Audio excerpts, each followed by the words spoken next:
Today we're looking at the geography of ancient Egypt. Hello, welcome to the Daily Bell Ringer World History. Please don't forget to subscribe and take a look at the questions down in the description. Also, don't forget to check out dailybellringer.com where you'll find more resources that go with many of the Bell Ringer videos. The ancient Egyptian civilization thrived for over 2,000 years, from 3100 BC all the way until 332 BC. They were one of the dominant civilizations of the ancient world, establishing trade throughout the Mediterranean region and conquering surrounding civilizations during their reign. Ancient Egypt was located at the northeastern end of the African continent. It was bordered to the north by the Mediterranean Sea and to the east by the Red Sea and the Sinai Peninsula, which basically forms the boundary between Africa and Asia, and also the nation of Israel.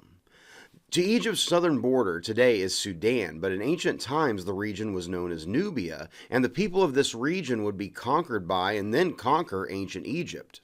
On Egypt's western border today is the country of Libya, and in ancient times the Libyan desert with its mountainous, arid land formed a natural barrier between Egypt and any civilization to the west.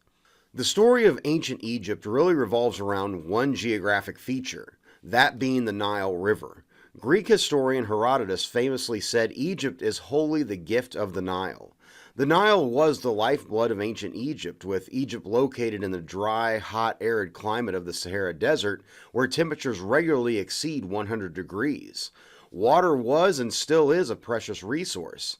In fact, the city of Cairo, located in the north of Egypt, only receives about 2 inches of rainfall each year. Compare that to a city such as Chicago, which receives over 37 inches of precipitation each year. The Nile River flows from south to north, stretching over 4,000 miles through northwestern Africa and eventually emptying into the Mediterranean Sea. Runoff from spring rains in west central Africa would flood the Nile each year. This yearly flood was central to life for the ancient Egyptians, as the flood would break the banks of the river and deposit a rich layer of fine soil called silt around the river. This silt was rich with nutrients that made it possible for the ancient Egyptians to grow large amounts of crops such as wheat and barley, along with other fruits and vegetables.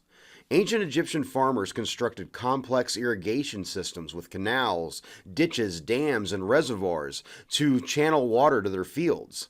The Nile River not only provided water for crops, but also served as the primary highway for ancient Egyptian trade. Sailboats and barges traveled up and down the Nile carrying crops and goods, trading throughout the region. As the Nile emptied into the Mediterranean, the Nile River Delta was formed. A river delta is a wetland area formed when a river empties into another body of water, with the river many times spreading out into several different streams before flowing into the other body of water. The Nile River Delta spreads nearly 100 miles in length from north to south and 150 miles across from east to west. The delta created a large area of rich farmland for Egyptians to plant crops and establish civilization. The Nile also divided ancient Egypt into two distinct regions, Upper and Lower Egypt. As I mentioned before, the Nile flows south to north, so Upper Egypt was located upstream to the south, while Lower Egypt was the area downstream to the north. In the early years of ancient Egypt, these two regions were separate from one another, but around 3100 BC, the ruler of Upper Egypt, Menes, united the two regions, establishing what is considered the ancient Egyptian Empire. Again, the Nile was central to this new empire as it was used to send communications, government officials, and armies throughout the civilization to maintain control. Virtually every single city and town in ancient Egypt was located along the Nile River.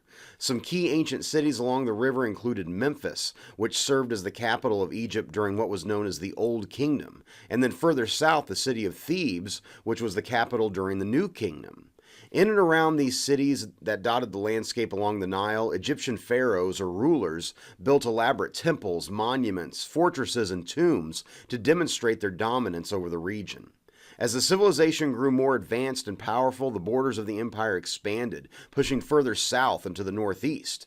Eventually, however, Egyptian power began to decline, and other outside civilizations began to take control and impose their influence over Egypt. But during their reign, the ancient Egyptians established one of the greatest empires in history. So with that, hopefully you learned something, and thanks for watching.